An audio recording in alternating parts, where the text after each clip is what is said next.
Hello everyone, once again welcome to my YouTube channel target beard. Friends, आज हम बात करने वाले हैं पैडागॉजिकल ऑफ बायोलॉजिकल साइंसेज का topic pedagogical analysis of photosynthesis. Photosynthesis के अलावा कोई और टॉपिक भी आ सकता है जो बायोलॉजी के स्टूडेंट है या किसी और सब्जेक्ट के भी स्टूडेंट है, किसी के ऊपर भी आ सकता है। जो आपका बेस है वो सेम रहता है पैडागॉजिकल एनालिसिस का। सिर्फ टॉपिक की आपको थोड़ी थोड़ी नॉलेज होनी चाहिए, वो ऑब्वियसली सभी को होती है, आप थोड़ा रिवाइज भी कर सकते हैं। चाहे फोटोसिंथेसिस से रिलेटेड है, चाहे सर्कुलेटरी सिस्टम से रिलेटेड है, या रेस्पिरेटरी सिस्टम है, या इकोलॉजिकल बैलेंस है, किसी के ऊपर भी आ सकता है। तो आइए जल्दी से स्टार्ट करते हैं। Let's start.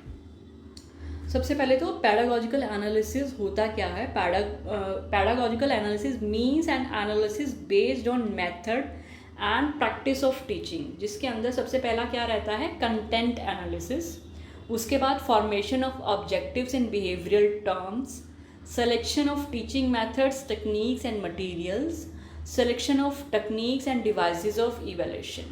ठीक है, सबसे पहले तो कंटेंट आपका क्या है उसके ऊपर आप एनालिसिस करेंगे, फिर ऑब्जेक्टिव्स आपके क्या क्या रहेंगे, ठीक है, उसके बाद टीचिंग मेथड और मटेरियल क्या रहेगा आपका, फिर उसके बाद आप इवैल्यूएशन कैसे करेंगे बच्चों का। ठीक है,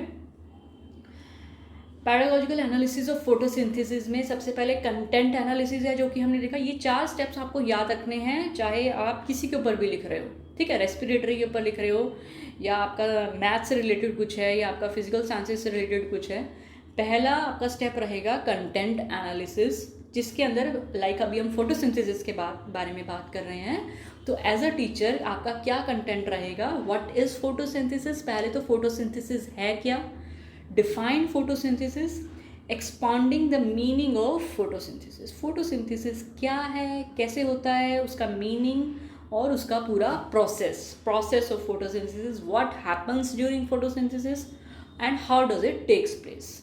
ठीक है, ये आपका कंटेंट एनालिसिस होगा। ये अगर 16 मार्क्स में आता है ना, ये इन पॉइंट्स को आप थोड़ा और एलेबरेट करके लिख सकते हैं। Factors responsible for carrying out photosynthesis, सबसे पहले तो आपने पढ़ा भी होगा पहले छोटी क्लासेस में, प्रेजेंस ऑफ सनलाइट होना चाहिए, प्रेजेंस ऑफ कार्बन डाइऑक्साइड होना चाहिए, presence of chlorophyll, presence of water. ठीक है, factors responsible for carrying out photosynthesis, use and significance of photosynthesis, assisting green plants in the preparation of their food on their own, helping in the maintenance of the flow of food energy on the earth.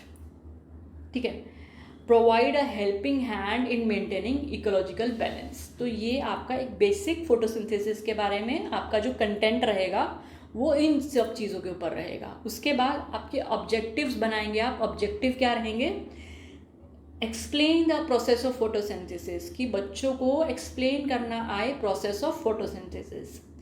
List the 3 components necessary for photosynthesis to take place, बच्चों को पता हो कि कौन से components चाहिए होते हैं for photosynthesis. They identify that in green plants chlorophyll is present in the cells of green stems and leaves which is responsible for converting light energy of sun into food energy. बहुत ही easy topic है ये आपका पैडागॉजिकल analysis.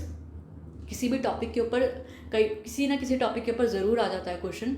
ठीक है, तो आपको एक बेसिक आइडिया होना चाहिए कि फोटोसिंथेसिस होता क्या है। ये जो भी टॉपिक है वो टॉपिक के बारे में थोड़ा थोड़ा ब्रॉड आइडिया आपको रहना चाहिए। ठीक है, उसके बाद आप उसका कंटेंट बना सकते हैं। फिर एज अ टीचर आप क्या चाहेंगे कि बच्चों को पढ़ाने के बाद क्या क्या चीज़ें समझ में आए, तो आप ऑब्जेक्टिव्स बना सकते हैं। ठीक है, कि उनको पता होना चाहिए फोटोसिंथेसिस क्या है, क्या क्या चीज़ें चाहिए होती हैं फोटोसिंथेसिस के लिए। मेन चीज़ क्या है कि ग्रीन प्लांट्स के अंदर जो क्लोरोफिल होता है उसकी हेल्प से बनता है। They explain the use and significance of photosynthesis. ठीक है, उसके बाद क्या होगा, listing teaching methods, devices, activities and aid material. Methods and devices used, lecture method, demonstration method, इन सब चीज़ों से आप बच्चों को पढ़ा सकते हैं। Devices, explanation method, experimentation and observation device. ठीक है, एक्सपेरिमेंट करके, ऑब्जर्व करके, इन सब चीज़ों की हेल्प से हम बच्चों को पढ़ा सकते हैं। एक्टिविटीज़ एंड एड्स मटेरियल में क्या आ जाएगा, chalk board, charts, pictures, slides, audio video films. इनको थोड़ा थोड़ा एक एक 2 लाइन में आप डिस्क्राइब कर दीजिएगा। इनको मुझे बताने की ज़रूरत नहीं है, क्योंकि एज अ टीचर ये सब चीज़ों को आप डिस्क्राइब कर सकते हैं। मेरा मेन एम क्या रहता है आपको लेक्चर देने का, कि आपका कंसेप्ट क्लियर होना चाहिए, कि आप कोई भी क्वेश्चन छोड़ के ना आए। एज अ टीचर अगर आपका कंसेप्ट क्लियर है तो अभी आप उस स्टेज पे हैं कि चीज़ों को आप खुद से बना के लिख सकते हैं। ठीक है, ये आपका लिस्टिंग मटेरियल हो गया। लिस्टिंग ऑफ इवैल्यूएशन प्रोसीजर, ऐसे टाइप क्वेश्चंस रहेगा या फिर शॉर्ट टाइप क्वेश्चन रहेगा।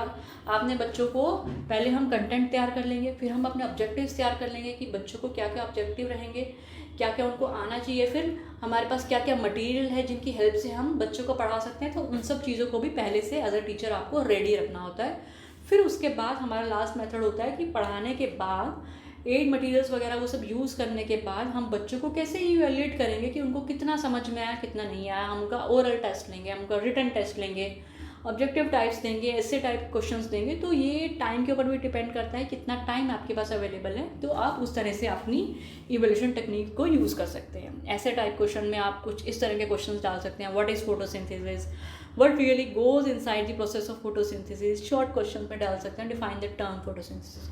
ठीक है, ये सब चीज़ें जो भी आपके माइंड में आता है ना, आपको पहले देखना है कितने नंबर का क्वेश्चन है, आपको कितने पेजेस भरने हैं, मेन टॉपिक्स आपको पता है। तो अगर शॉर्ट क्वेश्चन है 4 नंबर का 6 नंबर का, तो उस हिसाब से आप ज़्यादा एलेबोरेट करके ना लिखें, लेकिन पॉइंट्स सारे लिखें। लेकिन 16 मार्क का क्वेश्चन है तो फिर पॉइंट को आप पूरा एलेबोरेट करके जो भी आप लिख सकते हैं उससे रिलेटेड होना चाहिए, ऑब्वियसली टॉपिक से रिलेटेड होना चाहिए।